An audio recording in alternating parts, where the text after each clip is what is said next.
What's going on, guys? It is Ranger McDanger here today, and this video is a little overdue, but I wanted to still go ahead and push it out because I have my notes here written down and I just never actually made the video and put the content together. So it's just going to be talking about how the nerf to Luna's Howl and Not Forgotten affected the game and changed up the meta and things like that, but it's also going to kind of touch on the way the meta is now because I've seen a lot of people online, especially like in the forum section, really upset with how the meta has shaped up. So I'm going to keep it really simple. You got pros and then you got the cons, and this is all just my opinion, so take it with a grain of salt. So for the pros, we have less people are going to actually use the gun, and that will also translate into less people complaining about getting killed by it because that TTK has gone up with the gun switching from a 180 to a 150 round per minute. But then you also have other 180s that were brought into the limelight, such as Trust and Service Revolver, which most people were already using those to begin with if they didn't have a Luna's Howl. That also promoted, on top of that, the use of more pinnacle weapons, which have kind of shaped the meta and have replaced Luna and Not Forgotten as the complaint weapons, which are Mountaintop and Recluse, one of the best combos in both PvP and PvE right now. And with any kind of good and bad list, you have the cons. And the cons that I saw were it felt like a lot of effort that went into obtaining the Fable before they changed the point system or even the legend rank for Not Forgotten. It just felt like wasted effort because you put so much time and so much effort into getting these weapons that they just were taken away from you. And to some people, that's not fair. I personally was a little upset about it, but I just adapted and changed up my playstyle, changed my weapons, as did a lot of other people. And I was one of the people that was hurt about it. It also felt less meaningful, really, to hit Fabled rank because my mindset was if they nerfed any kind of pinnacle weapon previously, then what's to say that all this effort I'm putting into getting each pinnacle weapon I'm able to in later seasons won't follow that same trend? It's almost like, hey, I don't even want to do this anymore, you know? This next point has generated a little bit of salt between some of my friends and people that I've met online. It's more so of a conforming to the casual mindset player versus the dedicated or hardcore mindset player. It was majority of people that did not have Luna's Howl that were being the loudest about how much it needed to be nerfed. And to an extent, I do agree that it should have had something done to it, but they really made the gun borderline not usable. Like, Not Forgotten was able to survive because of all that range that it has, but there's just so many better options than a Luna's Howl, which I'm glad it added diversity, but at the same time, I don't think diversity should arise from the death of something else. And this next point, my friend, he actually would use Luna's Howl because of the magnificent Howl perk in PvE, and he would say how many big numbers it would drop on bosses. And now that they've changed it to where it's basically body seeker instead of doing that extra precision damage, it's really useless in PvE.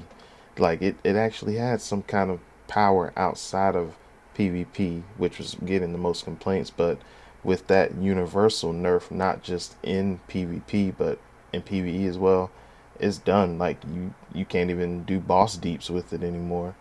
So just to summarize before we move on to the next part, I agree that Luna had to have something done to it, but I don't agree with the way Bungie handled it. They buried it basically. So now we get into the really fun part where we talk about the way the meta is currently, which for the people that have chased pinnacle weapons each season, that would be majority Mountaintop and Recluse, which is, as I said earlier, just one of the best combination of weapons in the game. You get the Mountaintop. If you get the kill, you proc Recluse. If you don't get the kill, they're weak. You proc Recluse from killing them with the Recluse. One of the biggest things that was holding people back from actually obtaining this combination of weapons was the difficulty of the actual Mountaintop quest, which required you to use grenade launchers until your fingers bled from trying to aim and shoot and do all this other stuff at the same time. Same with the Wendigo pinnacle weapon from PvE, which they've actually announced that they are significantly reducing the amount of kills needed for both of those weapons, which that will actually increase the amount of mountaintops and Wendigos that we see everywhere inside of the game, which is probably going to translate into a nerf of some sort. Me and my friends are suspecting that they're going to nerf spike grenades, partly because of how good Mountaintop is in every aspect of the game, but also because Swarm of the Raven just absolutely melts when it has the right perk combinations.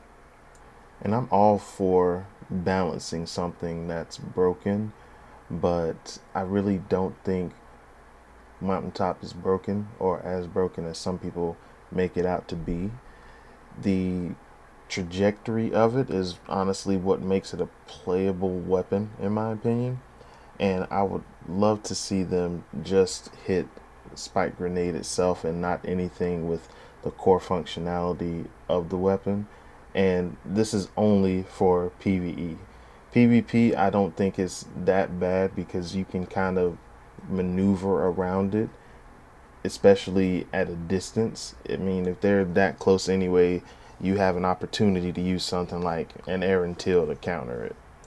Now, transitioning over to the comp side of things, I know in like quick play and other game modes, Luna's Howl and Not Forgotten aren't quite as seen just because it's not just the easy button basically, but comp it's really the same, like Dust Rock Blues, Not Forgotten, and Warcliffe Coil if you have the Catalyst, which I'm fine with that. You use what works. And when I say mostly, I mean it's mostly that, but it's not 100% those three weapons.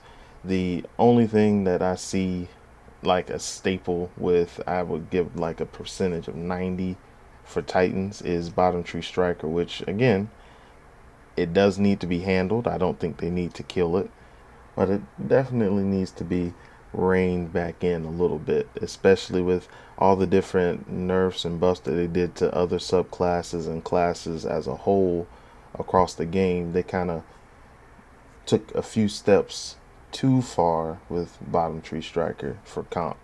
For comp especially because you can't team shot as much or as easily as in a quick play match, as there are two additional people on your team.